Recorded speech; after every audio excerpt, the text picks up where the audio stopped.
You've tried dieting before. Maybe it worked at first, but then it stopped working. You're eating less than ever and the scale doesn't move. You blame your metabolism. And in many cases, you're right, but not in the way you think.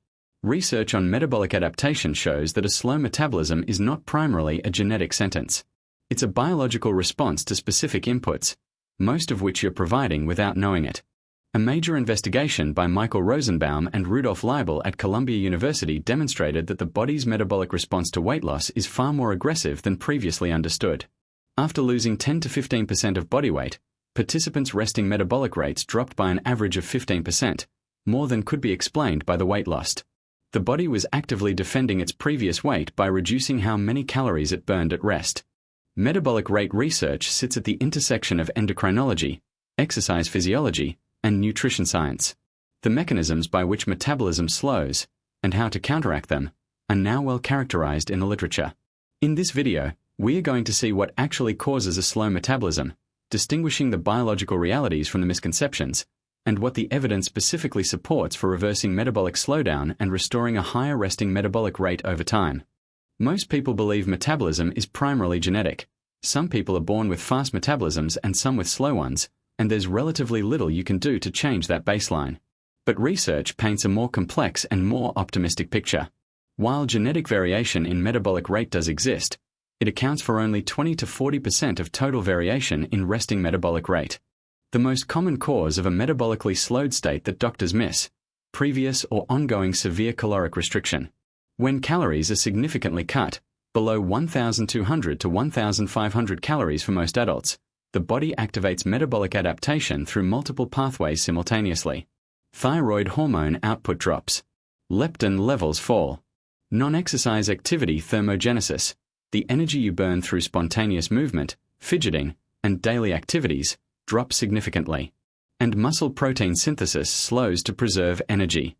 Muscle mass is the primary driver of resting metabolic rate, the calories you burn at rest without any activity. Research shows that skeletal muscle accounts for approximately 20 to 30% of resting energy expenditure.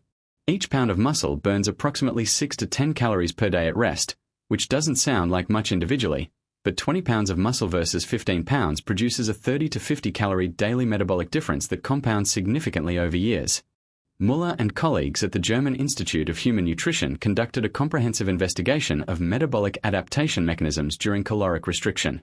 They identified that the drop in resting metabolic rate during caloric restriction is driven by 4 simultaneous mechanisms: reduction in thyroid hormone, T3 and T4, reduction in leptin, reduction in sympathetic nervous system activity, and reduction in NEAT, non-exercise activity thermogenesis.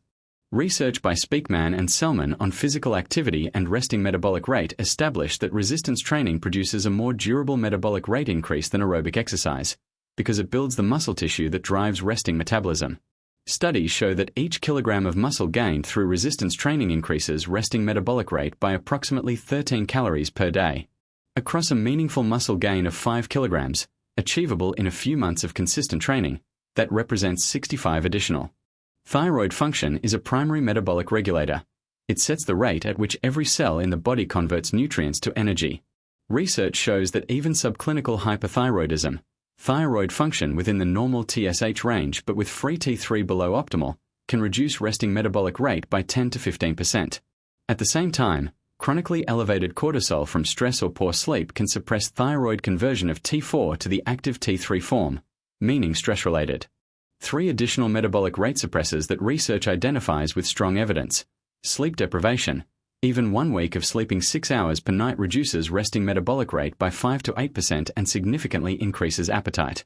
Sedentary behavior. Continuous sitting reduces NEAT, which can contribute 100 to 400 calories of daily energy expenditure in active individuals. And very low protein intake during caloric restriction. Protein has the highest thermic effect and also signals muscle preservation, without adequate protein. The metabolic restoration framework addresses each identified suppressor systematically. First, transition from a very low-calorie approach to a moderate deficit, 300 to 500 calories below maintenance, to stop triggering aggressive metabolic adaptation. Second, add or increase resistance training to rebuild or maintain muscle mass, the primary long-term driver of resting metabolic rate. Third, Optimize protein intake at 1.6 to 2.2 grams per kilogram, both for thermic effect and muscle preservation signaling. For people who have been severely restricting for an extended period, and whose metabolism has adapted significantly downward, a metabolic reset period may be needed before further fat loss is effective. Research by Trexler and colleagues found that a diet break, returning to maintenance calories for 2 to 4 weeks, partially reverses metabolic adaptation. Leptin rises, thyroid hormones recover, and NEAT begins normalizing. If you've been on a very low-calorie diet and fat loss has stalled, the first step is not to cut more. It's to eat slightly more, moving from below 1,200 calories to a moderate 1,500 to 1,600 for 2 to 4 weeks to allow metabolic recovery. Simultaneously, start or increase resistance training to signal muscle preservation and begin building metabolic rate. Increase protein to above 1.6 grams per kilogram. If fat loss is completely stalled despite what seems like a consistent effort, then consider a 2 to 4 week diet break at maintenance calories. Research shows partial metabolic recovery occurs within this window, making subsequent deficits more effective. If you suspect thyroid issues are driving slow metabolism, then request free T3 and T4 testing in addition to TSH. Subclinical hyperthyroidism requires the more sensitive markers to detect and is directly treatable. A slow metabolism is not a fixed genetic state. It's a biological response to specific inputs that can be identified and addressed. Severe caloric restriction triggers aggressive metabolic adaptation through thyroid suppression, leptin reduction, and NEAT reduction. Low muscle mass reduces resting metabolic rate at the structural level. Poor sleep depresses metabolic rate and drives appetite. Addressing these specific causes, with moderate deficits, resistance training, adequate protein, and quality sleep, allows metabolic rate to recover and fat. Your metabolism is not your enemy. It's responding to the information you're giving it. Understanding that biology gives you the power to change those signals. MedBrief Today is here to give you that understanding. Keep watching for more evidence-based insights into how your body actually works. If today's video helped clarify something, share it with someone who needs it. Most people never see research summarize this clearly. That's exactly what this channel is here to do.